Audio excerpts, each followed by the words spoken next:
This is an open letter for Parsis of India, the Zoroastrians of India, and my attempt to tell you about my perspective regarding the revolution in Iran, the 1979 Islamic Revolution in Iran.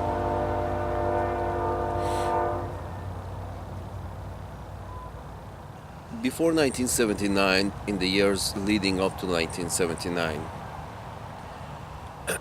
there was this perspective that used to call Iran, or Tehran in specific, the capital of Iran, the Paris of the Middle East, or Iran is the oasis in the desert, meaning that in the middle of a very inhospitable, backward region of the world that was Middle East, Iran is the most forward-looking one, and it's the most modern one, and that's supposed to be a good thing.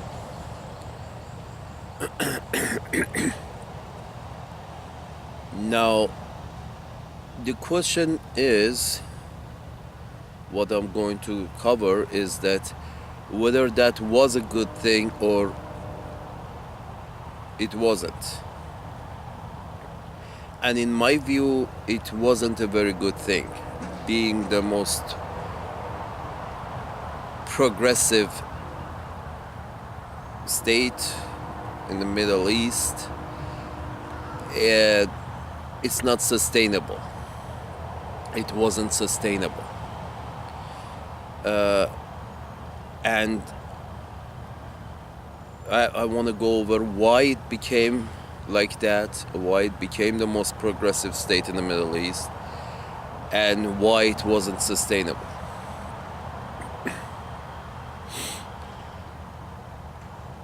Just to give you a bigger picture of the situation, here's the thing.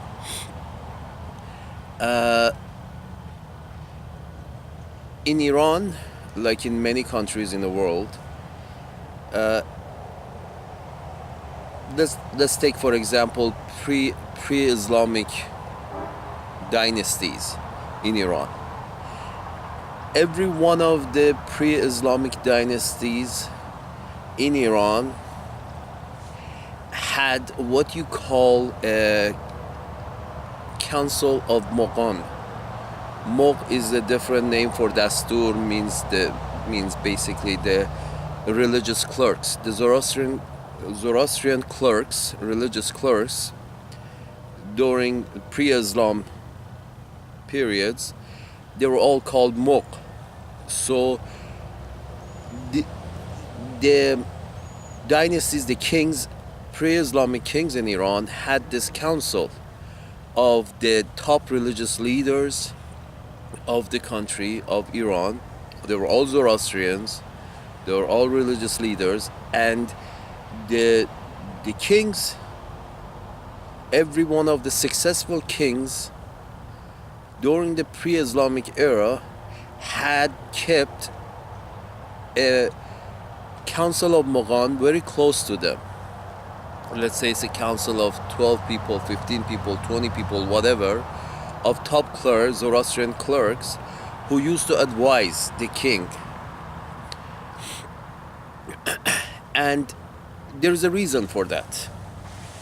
The simple reason is this: the Mogham, or as they call them in Islam, mullahs, or preachers or priests, or even when you go back to the prehistoric era, the witch doctors, the shamans, they had a function in the society, and also they had a very important role to play with regards to the leadership of the society. And this is what I'm trying to emphasize. You see, as a leader, as a chief of the tribe, as a boss, as a king, you need to have close relationship with two kinds of people in order to keep a stable country, stable society. Two kinds of people you should keep around you. One is the intellectuals, the engineers, the technicians, the intellectuals, the philosophers. These are the guys who will show you the destination, where you should go. What is the destination? But on the other hand, you also need to have a close relationship, close contact, daily contact with the religious people, be it the mullahs, the preachers, the shaman, the witch doctors, the priests, the monks, the dasturs, whatever you want to call them. Because these people know where you are right now, where your people are mentally, in terms of social development, in terms of mental development, in terms of understanding of the world around them. These people will tell you where you are right now, where your people stand.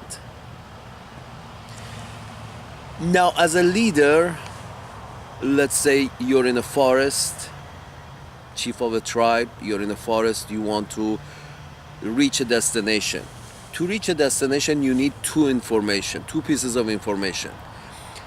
Where is the destination and where I am right now? Where are we right now?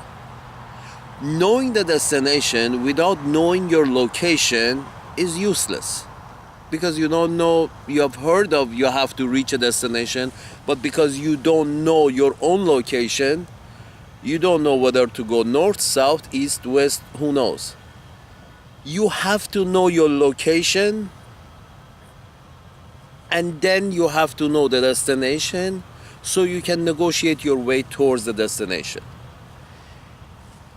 The intellectuals, the engineers, the technicians, the philosophers will tell you the destination.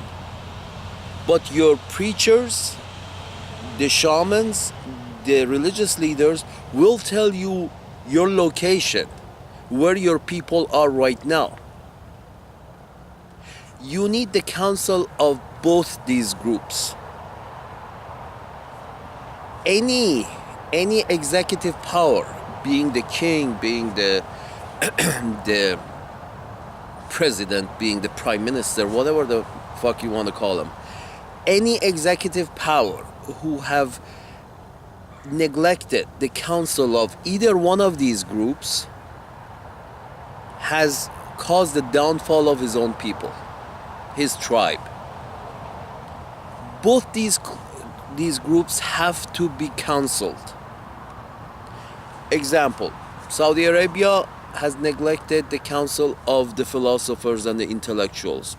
It's been standing in place for decades now, not moving forward. On the other hand, Shah of Iran, he only took the advice of the intellectuals.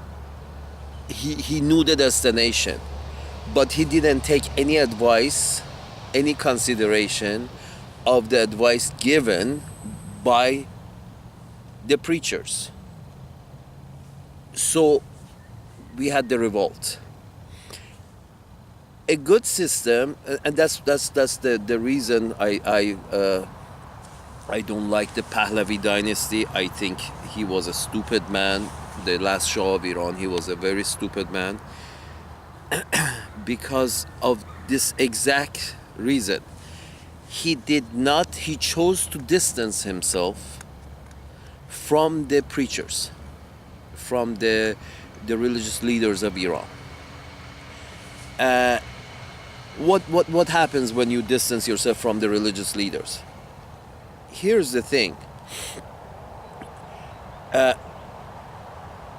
Of the whole governing system, at the top, only the religious leaders are in close contact with the masses. Religious leaders are the kind of leaders that's their job requirement is close contact with the masses. So that means they are the best people who can tell you where the masses stand and how far you can pull or push the masses forward. Let's say we know where we want to go, where the destination is. We want to move people forward. You want to move your tribe forward toward the destination.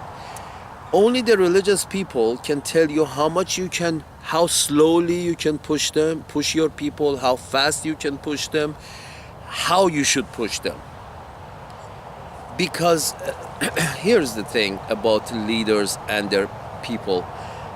People are not like children. People are not unlike children. You have to cajole them towards the destination. The masses of people, the common man, likes to stand where he is, doesn't want change, is afraid of change, because to change to a common man means instability, means unknown, and the common man is very afraid of the unknown. So the leader needs to be in contact with the religious leaders of the tribe, of the nation, of the group, so they can tell him where is the common man comfortable with the next step, or how big should the next step be for the common man to follow. As I said, the masses of people is not unlike children. You have to pull them, you have to push them, you have to cajole them, but you cannot drag them on the ground towards progress. The masses of people will not be dragged on the ground towards progress. They can be dragged, but imagine this, a rubber band that under stress you can stretch a rubber band. You can pressure it and you can stress it and you can stretch it, but only so far. If you stretch it behind a certain point, first of all, putting stress on the society causes the society a situation that is always ready to break. You don't want to put your society under such stress. And on top of that, if you take just a little more, put a little more stress, there is always a chance that it will break, like the Islamic Revolution in Iran in 1979. You have to, so the best situation is not to put any stress in terms of let's move forward, let's progress, let's just run forward. It's best you don't put your society under such a stress, because it leads to militarism. You have to increase your police powers in the state. You have to put your people under pressure. You have to basically becomes a forceful endeavor. Instead of helping your people move forward, you're beating the crap out of them, trying to what you believe is moving forward, trying to push them in a direction that you believe is progress. But again, progress under stress might as well not have progress under stress, because it's worthless. You're stretching a rubber band, and at one point is going to break and blind your eye, knock you upside the head. So this was the problem. Now here's the thing, and there are many examples of it in the history, that those who followed this rule, those leaders who followed the rule of consulting with the intellectuals to know the destination and consulting with the preachers to know the location, these were successful people.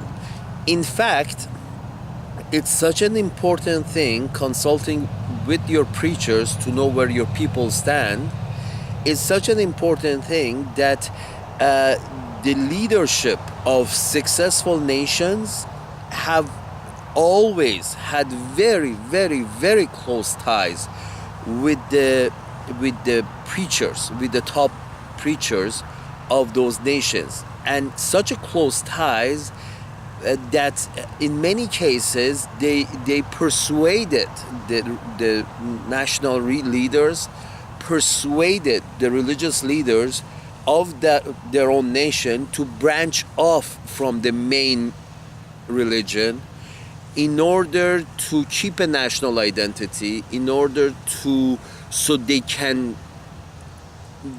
only be they can exchange information only between themselves. That is the national leader and the religious leader. So the religious leader wouldn't have to divulge any information about their society to a foreign entity. For example, what I'm trying to say is Church of England. Church of England, it's still there, it's still going strong, it still has a very close relationship with the executive power and the monarchy in England. This is a prime example for 400, 500, whatever many years that Church of England has been around. What is the object? Why Church of England branched off? Branch out of the Roman Catholic Church. Same thing, the Lutherans in Germany, same thing, Church of the Orthodox Church of Russia, Orthodox Church of Egypt, the Church of Bulgaria. Most of these have branched off because the national leaders asked the religious leaders to branch off, because so they wouldn't have to answer to Rome. The top bishop in England wouldn't but once they branch off and they form Church of England, they wouldn't have to divulge national information about the masses to Rome. They only give that information, divulge that information to the national leaders in England. So you have Church of England, and then you have the leadership in England, the monarchy, and the executive power in the prime minister. So these together, they form a policy towards destination. At the same time, the religious clerks bring information in as to where the people are right now, their location. So in order for the policy that is being advised, this policy would not stress the society too much, would not push or pull the society too much one way or another, so in order to cause stress and hardship and maybe revolt, a situation of revolt. To prevent that, this policy has to be within reason with regards to the information that is the preachers bring in, as well as the intellectuals. What the Shah of Iran did, and this has been repeated in Russia, or has been repeated over and over in Germany. Again, churches, the religious leaders have separated, they have given that religion a national identity in order to keep lockstep with the masses. So the leadership can control the masses, can lockstep with the masses, so they know where they are, so they know where their destination is, so they can move the masses very slowly, evolve the masses towards the progressive state, towards the destination. Now, what was Shah's fault? What did Shah of Iran, the last Shah of Iran, do? Pahlavi dynasty, the last Shah, and his father, both of them. They were not good leaders. They were not good leaders. And this is the main reason they were not good leaders. They understood progress. They understood destination. What they didn't understand is you have to be in touch with your people. You have to know their location, where they are right now, how they stand on different matters right now, and devise a policy to slowly help their population evolve towards the destination. What the Shah and his father didn't understand was that uh, they thought they can, just ram it through, ram progress through. As in, like, we're gonna move forward towards this destination. I don't give a fuck where my people are, how much stress I have to put on my society. We're moving forward to destination. Well, again, when you don't know your location, knowing where your destination is useless. If you don't know where you stand in a forest, let's say you're standing in the middle of a forest. If you just know your destination is Oz, the city of Oz, but you don't know where you are in regards to Oz, you might as well be going in circles because you don't know which direction you should take to reach Oz. And this was the problem. The kings of the last dynasty of Iran, they were just going in circles. They thought the progress on the why I say going in circles, because on the surface it was progress. On the surface, okay, let's all throw away the traditional clothing of the women. Let's throw away the traditional clothing of the men. And everybody, let's wear suit and tie, and the women should wear short skirts and shirts. But the substance wasn't there. The substance wasn't there. Here's the thing, what people don't understand. There are videos right now on the internet that 100 years ago in England, women used to cover their head. Just 100 years ago, with scarves, close to Wales, large big scarves. Even the Zoroastrians before Islam had this large scarf, which they call the makhna, that covered half the body. This covering of the head is a tradition amongst many nationalities in the world. It's a tradition that basically is out of necessity. When it's cold, women are a bit more fragile. When it's cold, that shawl around their head keeps them warm. When it's too sunny and the skin burns under the sun, that shawl keeps the sun away. It has many uses, especially in the traditional cultures where there is no car and no bus and no this and no that, and everybody has to walk everywhere. Having a woman having this around her head was part of it was a practical matter. Practical. Now the problem is, once this has become a tradition for thousands of years, you can't move it from the brain of the society in a matter of a decade. You can't force it out. It has become part. It was a necessity once upon a time, and here's the thing: once your society advances in other terms, there are cars and there are more cars and there are buses, and there is public transportation, and so nobody has to walk, and most women no longer have to walk everywhere. Slowly they understand that this thing on top of their head is excess. There is no need for it. They're not under the sun all day, or they're not cold all day, so they have other protections. So slowly they will take it off themselves.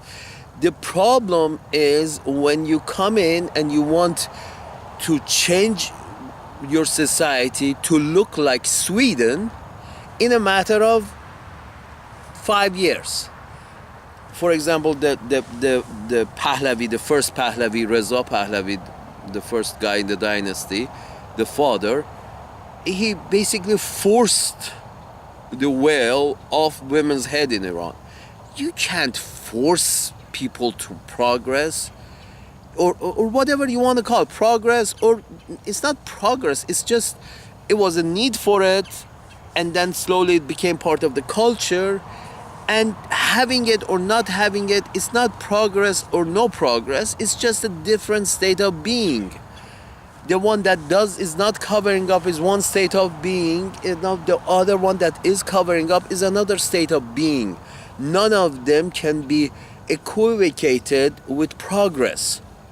There is no progress in terms of your clothing. One day I wear short sleeve, it's not, and another day long sleeve. You can't say one day I was being progressive and the other day I wasn't being progressive, I was being backward. No, it's just what the tradition calls for, is how you're comfortable with, and that's how you are being the way you are being. So the father came and forced the veil off the woman's head, the covering.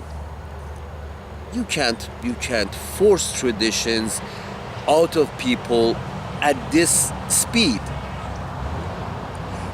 So in other words, what I'm trying to say is, without disregard, with total disregard to substance, the kings of the last dynasty in Iran, the Pahlavi dynasty, basically tried to, force what they believed was progress, which we already covered. It's not progress, it's just another state of being. They tried to force another state of being on a population at a speed that the population was not ready for, that no population is ready for. It took England like 100 years to, slowly put the veil aside and take their women out of the veil, out of their covering, and, have them wear short skirts. It took them 100 years. The last two kings of Iran, with a total of like 25 years each. His father, within 25 years that he was ruling, he was like forcing, without moving Iran to being industrialized, so in a way that women no longer had any need for that covering. Without doing that, it's just like force people not to wear the covering. Anyway, and this is just an example of one of their policies. In general, this is my perspective on the matter. They were fake. The father and son of the last Iranian dynasty, they were trying to reproduce Sweden in the middle of Middle East. They were trying to produce Paris in the middle of Middle East within a matter of decades. That's just stupid. That's just stupid. You cannot force a society to change at that speed. You can, but you have to put a lot of stress on the society to cause it to change at that speed. And putting too much stress on the society is never a good idea. Is never a good idea. Because again, it's a rubber band situation. You pull it too far, you put too much stress on it, eventually it's gonna break and cause damage. And this is what happened.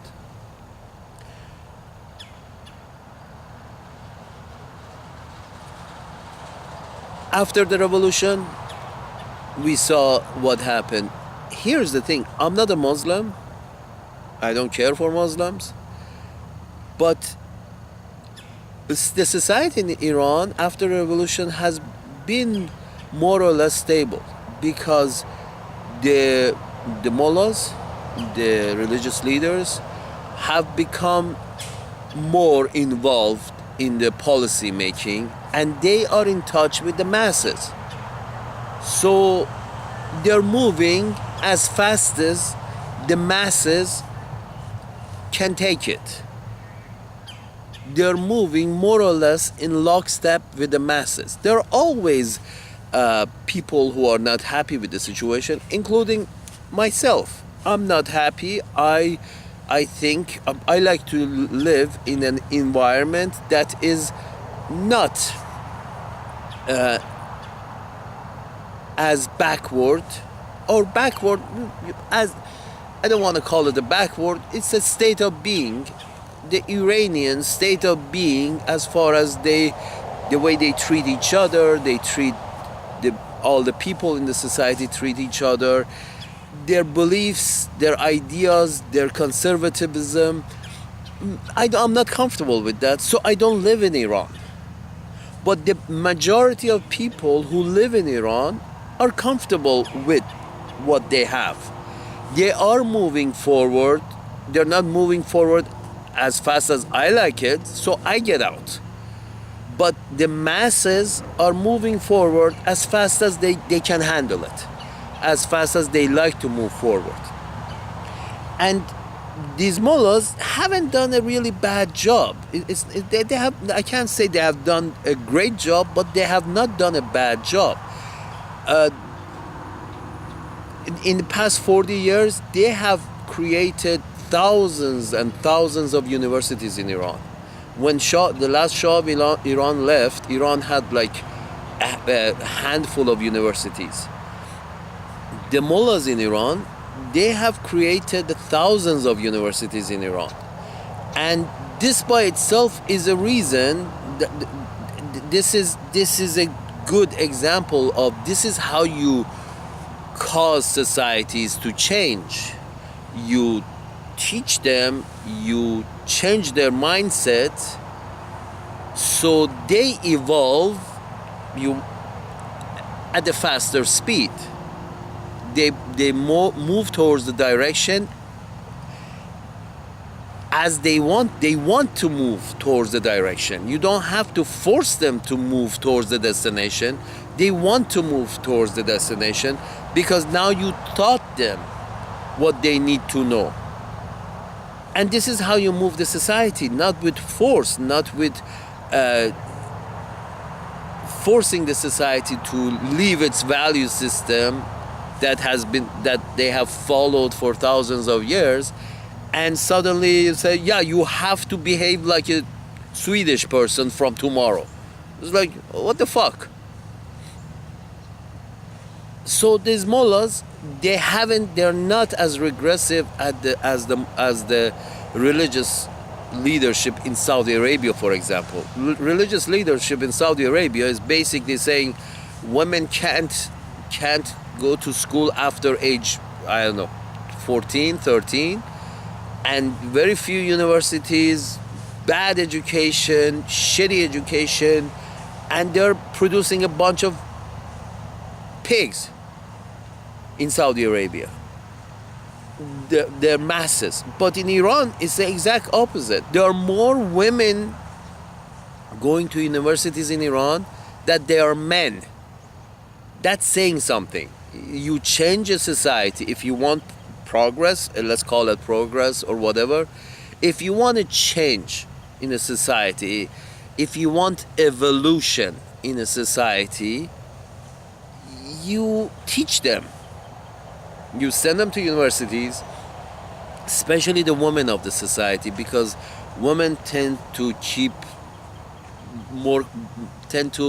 be more conservative, keep to their tradition more than the men in a society, any society.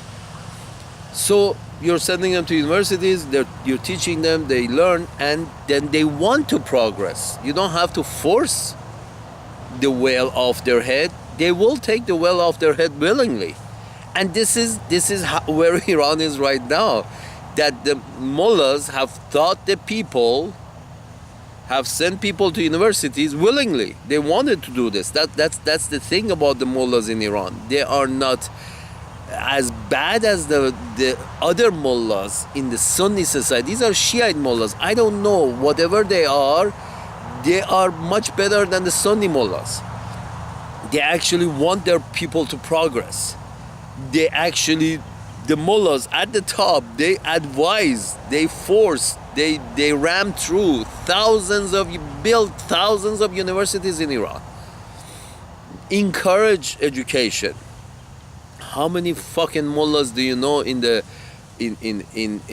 let's say the dark ages of Europe or right now in the Middle East with the Sunni mullahs, how many of them do you know that encourage people not to study religion but go to university and study biochemistry? Iranian mullahs are doing this, have been doing this for 40 years. How many Sunni mullahs from Egypt or Saudi Arabia or fucking Pakistan do you know that they encourage their pupils to go to university and study biochemistry or physics? They don't. They encourage their people to go to madrasa and only study Quran. This is not what the Iranian clerks are doing. The Iranian religious clerks are encouraging the young to go to university and study things other than religion. That's why they produce thousands and thousands. Every corner, every village in Iran has a university. So here's the thing, and I believe this is why the Western powers have this animosity towards Iran. They don't have this animosity towards Saudi Arabia because Saudi Arabia is a pigsty. It's a stupid rulers in place raising a bunch of stupid pigs. They're all pigs. They don't have this problem with Pakistan. It's like pigs the whole way through. They don't understand anything. Their religious people don't encourage them into understanding anything, don't study anything beside religion. And this is what the British like. They want their own people to know everything and build everything, and they want people of Pakistan or people of Saudi Arabia or Iraq or Syria or whatever. They should, just do religion and, kill each other. What they can't stand, and that's why the animosity with Iran, what they can't stand is that here is a country, okay, they're Muslim, but they are encouraging education. They got thousands and thousands of universities all over the country, and they're fucking building. This is what the British and the Americans can't stand, because the Iranians are building. They're educating and they're building. I mean, the religious establishment in Iran is you can't call it a religious establishment. It's 1,000 times more normal than the Saudi Arabians or the Pakistanis or these other nut jobs in the Middle East. Kuwaitis and the Syrians and all of these nut jobs. But the problem is they are friends because they're doing friends to the West, because they're doing exactly as the West wants them to do. Being sheep, raising sheep, keeping their people ignorant, and buying Western products. What they can't stand is a country standing on its own, building whatever they need, educating their own people, building whatever they need, and trying to be having an independent policy. This is the problem with Iran that they can't stand.